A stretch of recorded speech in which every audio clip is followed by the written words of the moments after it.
Assalamualaikum warahmatullahi wabarakatuh. Welcome to English class. Today we are going to discuss about adjectives ending ing and ed. Let's check and listen the explanation.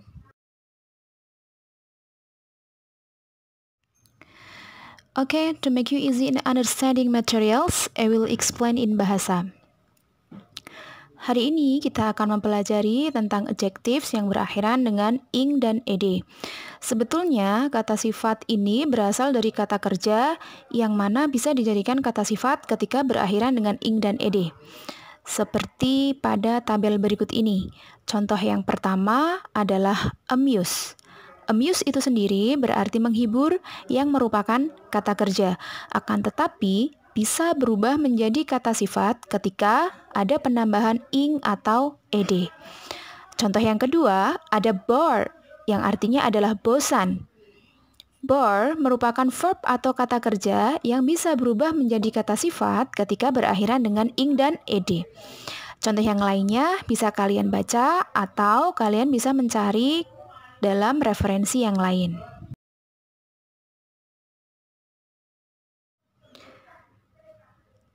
Okay, I will explain to you the use of adjective ending ed and ing. Ini yang akan saya jelaskan kepada kalian, yaitu tentang penggunaan kata sifat yang berakhiran dengan ed dan berakhiran dengan ing. Kita lihat nomor 1 atau nomor yang pertama, we use the ed form to talk about how people feel, atau kata sifat yang berakhiran dengan ed digunakan untuk menyatakan perasaan orang. Sebagai contoh, ada kalimat I am interested in math, yang artinya saya tertarik di pelajaran matematika. Kata yang tercetak tebal adalah I dan interested. Interested itu tertarik yang merupakan perasaan dari I, maka berakhiran dengan ed. Contoh yang kedua, ada Ines was excited to go on a bus around Jakarta, yang artinya Ines merasa asik untuk pergi menggunakan bis berkeliling Jakarta. Yang tercetak tebal adalah Ines dan excited. Excited itu asik yang merupakan perasaan dari Ines. Maka kata sifatnya harus berakhiran dengan ed. Cukup bisa dipahami ya. Kemudian kita lanjutkan nomor 2. We use the ing form to talk about the subject, atau kata sifat yang berakhiran dengan ing untuk menyatakan karakteristik atau kondisi sesuatu. Jadi sudah bukan menyatakan perasaan, akan tetapi sudah menyatakan kondisi sesuatu. Sebagai contoh, kalimat yang pertama, Julia thinks that English lesson is interesting, yang artinya Julia berpikir bahwa bahasa Inggris adalah pelajaran yang menarik. Kata yang tercetak tebal adalah English lesson dan interesting. Interesting itu menarik. Apa yang menarik? English lesson. Jadi, interesting di sini merupakan kondisi dari English lesson sehingga berakhiran dengan ing. Contoh yang kedua, my birthday is very exciting. Ulang tahunku sangat mengasyikkan. Yang mengasyikkan bukan I, tetapi birthday-nya, karena exciting ini merupakan kondisi dari birthday-nya. Bisa dipahami ya perbedaan dari kata sifat yang berakhiran dengan ed dan kata sifat yang berakhiran dengan ing.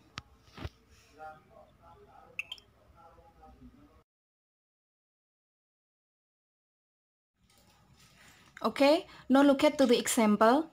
Kali ini ada 2 kalimat.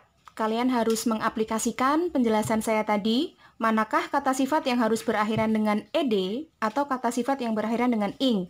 Look at the first sentence. Kita lihat kalimat yang pertama. I got a new computer. I am surprised or surprising. Saya mendapatkan komputer baru. Saya ... Jadi kalian harus memilih apakah surprised yang berakhiran dengan ed ataukah surprising yang berakhiran dengan ing. Kita lihat di sini ada I. Berarti ada orangnya. Kalau untuk menyatakan perasaan orang, harus berakhiran dengan ed. Begitu. Kemudian, second sentence. Kalimat yang kedua ada the performance is amuse or amusing the audience. Performance atau penampilan itu audience. Kita lihat awal kalimatnya ada performance atau penampilan. Apakah ini manusia? Bukan. Berarti ini untuk menyatakan kondisi dari performance. Maka yang betul adalah yang berakhiran dengan ing. Oke, sampai sini bisa dipahami? Maka setelah contoh ini, yang selanjutnya adalah kalian harus mengerjakan sendiri beberapa soal yang akan saya berikan. Now, try to answer the questions below which one is the best adjectives to complete the sentences. Sekarang, silahkan di bawah ini ada 3 kalimat untuk latihan kalian. Jadi kalian harus memilih kata sifat yang mana untuk melengkapi kalimat tersebut. Apakah harus yang berakhiran dengan ing atau yang berakhiran dengan ed? Silahkan dikerjakan dengan seksama.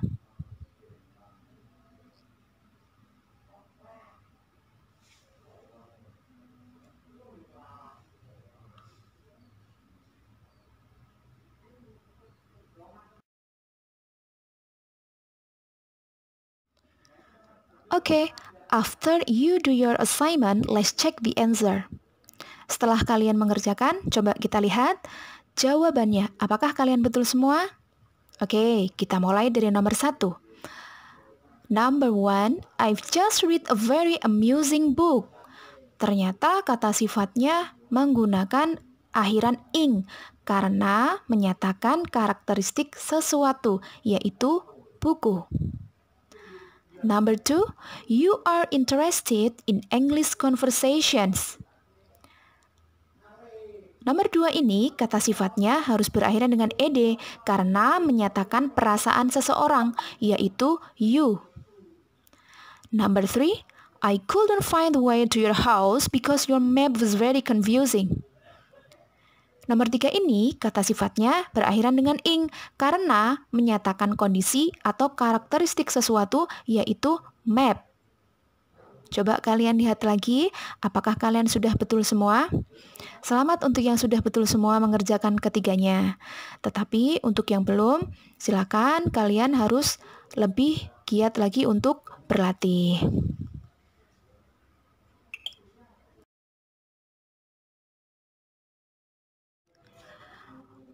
Okay, this all for today.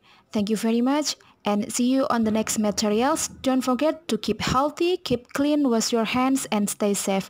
See you and goodbye. Wassalamualaikum warahmatullahi wabarakatuh.